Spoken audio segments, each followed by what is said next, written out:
Hey everybody, I just spent 28 days in Europe and I've traveled to 12 countries and 29 cities over 28 days. And uh, I'm going to share a bunch of stuff that I learned that I didn't know, some of the stuff I did know, but I'm going to share just in case you didn't know, just to make sure that you are set up for success for your trip to Europe.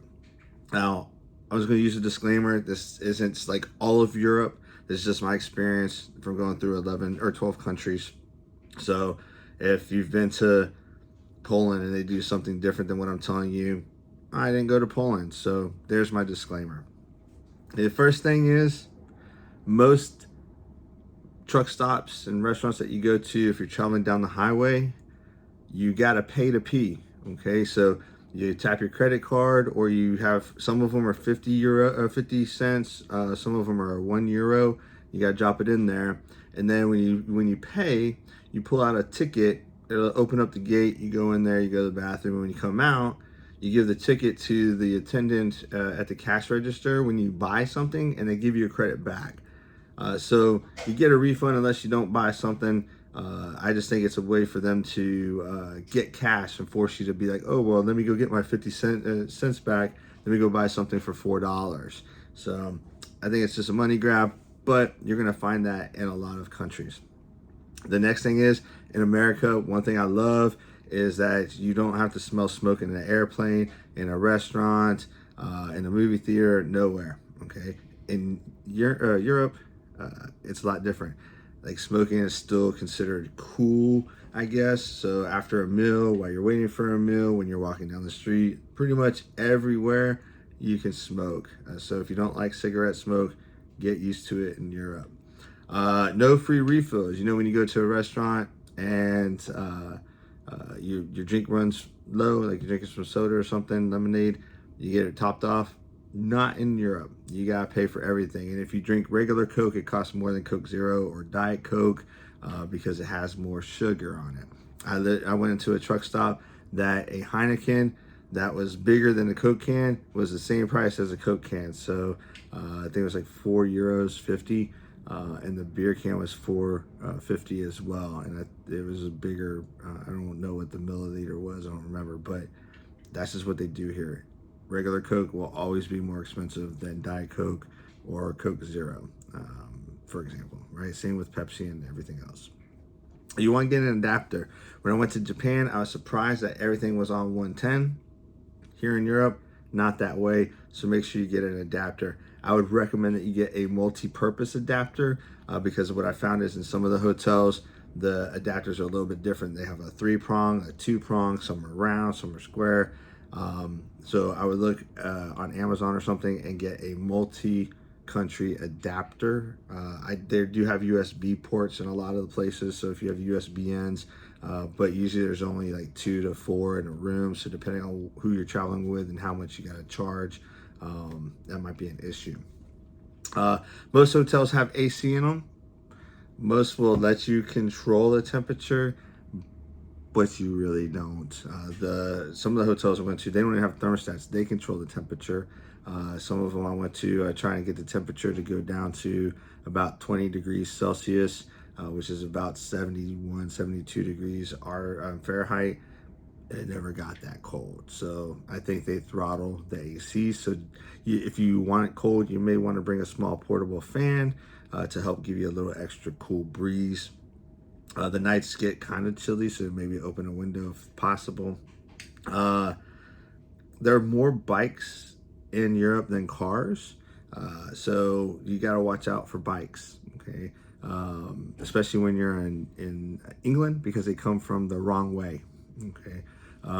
So you're going to see a lot of people biking, and in a lot of countries, bikes have more right of way than passengers. So just be careful and just yield to bicyclists. You're going to want to do it anyway because they're probably just going to run you over. So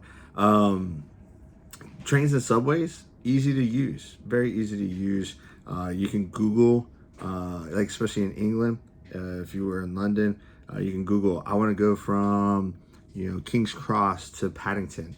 and you go to when you Google it, it'll tell you what stations to go to, what trains you have to get, how many stops, things like that. So very easy to use. Another thing that's easy to makes it easy is you can take your credit card if it has the little Wi-Fi symbol on it, and you can pay right there at the kiosk when you come through the gate. You tap in and you tap out. That's how they know how much to charge you.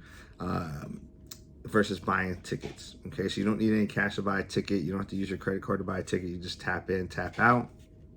In England, at least London, they cap your daily expenses. I think it's about $8.20. So you can use the subway all day, every day, and they cap it out at 8.20. I think it is €8.20. One thing that I did learn is you have to have two credit cards. So like my wife, she had to use hers and I had to use mine. It wouldn't let me use mine for me and for her. I guess it's because they want to make sure that because of the cap. I didn't know the cap, but when I was doing it. So two people each need their own card to tap in and tap out. You need to bring a washcloth or a loofah. Okay, I've been to 16 hotels. Only one had a washcloth. Okay, so if you like to lather up and everything with a loofah or a washcloth, they don't have them here. So make sure you bring your own. Oh, unlike Americans who just work themselves to death, most places around here, so the touristy areas will stay open a little bit longer, but you'll find a lot of the shops, especially in the smaller places.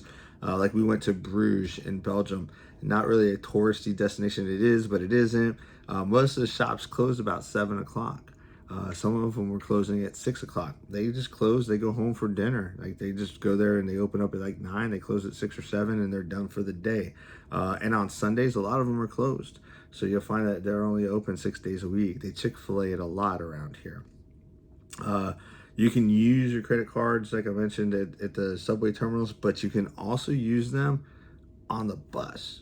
Okay, so if you want to take the bus for some reason because you just want to see some sights, you can tap in and tap out. Service at the restaurants suck. Okay, if you think restaurant service in the States is bad, you should come to Europe, and then you'll come back to America and you'll be like, oh, I only had to wait 30 minutes to be welcomed. Awesome. In Europe, a lot of the restaurants, you seat yourself and then they come. They don't have necessarily an attendant to seat you at a particular table. You go and do it. And apparently in Paris, they have 3 different pricing structures at some restaurants. So let's say you wanted to get a beer and you're at the bar, it costs you like €2 for the beer. If you want to sit down at a table, it may cost you $3.50. If you want to sit outside on the street, it could cost you like €5. Apparently in Paris, you have to pay to be seen. I guess it's a status symbol or something. I don't know. But just know that if you want to go eat outside, you might want to ask if there's a different menu price for sitting outside, especially in France. So the other thing that I found interesting is when my wife and I are traveling together, so we usually get a 1-bedroom. They don't really have king beds or even queen beds in Europe. I guess maybe it's sacrilegious because they've had kings and queens and they still have some kings and queens, but they'll take 2 twin beds and push them together. They're individually seated. Some of the hotels we went to, they didn't even separate them. They're like, which has worked out good for my wife because I guess I didn't have to steal the sheets. And it worked out good for me because her cold feet weren't constantly waking me up. So it worked out for both of us, I guess. Tipping. In America, they want 18 to 24, 32, 90% tip. In Europe, they don't really look for tips. So if you had some good service, maybe leave a euro or a pound or two. We were traveling with a group with 48 people from America. We had 2 people from India, and then the rest of them were Canadian, or not Canadian. They were from Australia and New Zealand. And apparently, some of the Australians were getting mad at the Americans because we were tip shaming them because we're just used to tipping for good service. And they were like, we don't tip because we pay fair wages. And I'm like, well, we don't. And we're just used to tipping, and it's a sign of appreciation for good service. So You really don't have to tip in Europe, but I'm sure that they do appreciate some recognition for some good service. Um, the other thing they appreciate is when you try to speak their language. Like in Europe or in England, I like say cheers and mate and things like that. But when I go to other countries, I would make sure that I learned hello, goodbye, thank you, so that I could at least speak that. And then whenever I need to communicate with them, I just got on Google Translate. I typed in what I needed to do. It broke it down to that language. And if it was a bunch of crazy stuff like French, oh my goodness. I didn't want to try French because they're and whatever they do, they throw their tongue down the back of their throat to pronounce stuff. But you can push the speaker button and it would speak that language to them. And so most everybody in the touristy areas speak English to some degree, enough to communicate. But they do appreciate the fact that you're making an attempt to speak their language in their country. I know, crazy concept, right? Maybe, I don't know why I don't do that in America, but hey. Drivers, you think they're bad where you're at? 10 times it. Okay, and that's what you get in the cities in Europe. Okay, they're horrible. And then a lot of people drive bikes and those little electric scooters and then motor scooters and the Vespas and all sorts of stuff. And I swear they all go to daredevil driving school. They'll just weave in and out. They'll run lights. They will run you over.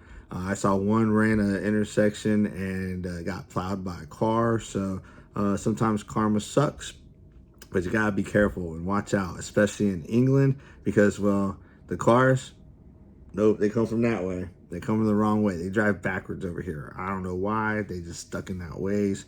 But I did learn why we switched to the right-hand side. Apparently, it was because of Napoleon.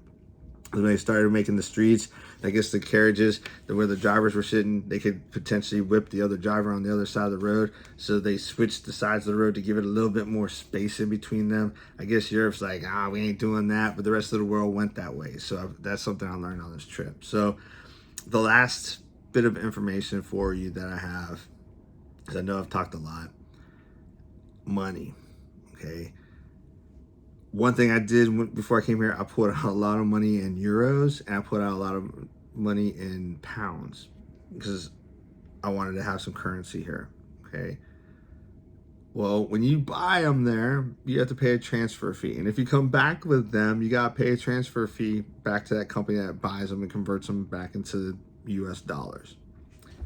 I went to the ATM in the hotels I was going to, and they were always trying to charge me an ATM fee, which is reasonable. And they were trying to charge me about 13.68 or 62, something like that, almost 14% service fee for converting it from dollars to euros or pounds. Then I learned this.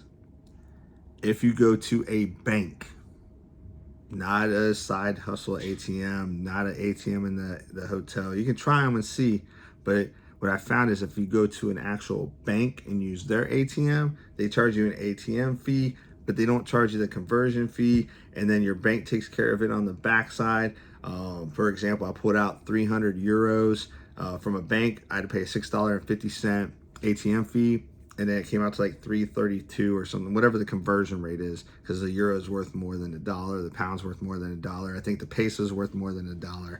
I think the Afghani is worth more than $1. I don't know. There's so much worth more than $1 now, but I didn't have to pay that transfer fee. And the bank converted it. My bank is awesome.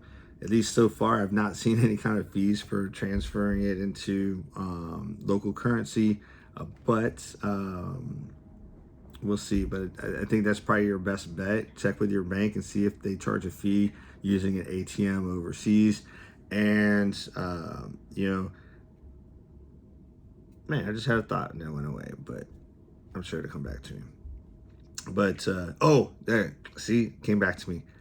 Check your credit cards. Okay, I was using one of my Miles credit cards, and I looked, and they were charging me a percentage fee for every purchase I had. So I used a different Miles card, no fees. So I have the Southwest credit card, and they were charging me a transaction fee. I have an Alaska Airlines card. I was using it, and they weren't. So I would talk to your credit card company and see what they will charge, if they do charge a fee for purchases for converting it into the local currency. But that's a whirlwind of 29 or 28 days worth of European traveling. It's not in numerical order of what I think is highest priority to lowest priority. And again, for you Karens out there, and I say this because I had a couple Karens talk to me about Euro bathrooms, the paying to pee, and they're like, it's not everywhere. Okay, well, so it's not everywhere that I'm talking about all this stuff. So this is what I experienced in the 12 countries I went to. So if you have any questions about anything, let me know. I'll drop down what countries I went to, so you can ask me some specific questions for that. And I got a lot of videos coming. I took videos out the wazoo. I have almost 4,000 different video clips I have to piece together from this trip. So hopefully this info is helpful to you, and if it was, like and subscribe to my channel, and if it wasn't, well, don't like it but subscribe, because I've got a bunch more good stuff coming. So I'll talk to y'all later. Until next time, I'll see you on the road.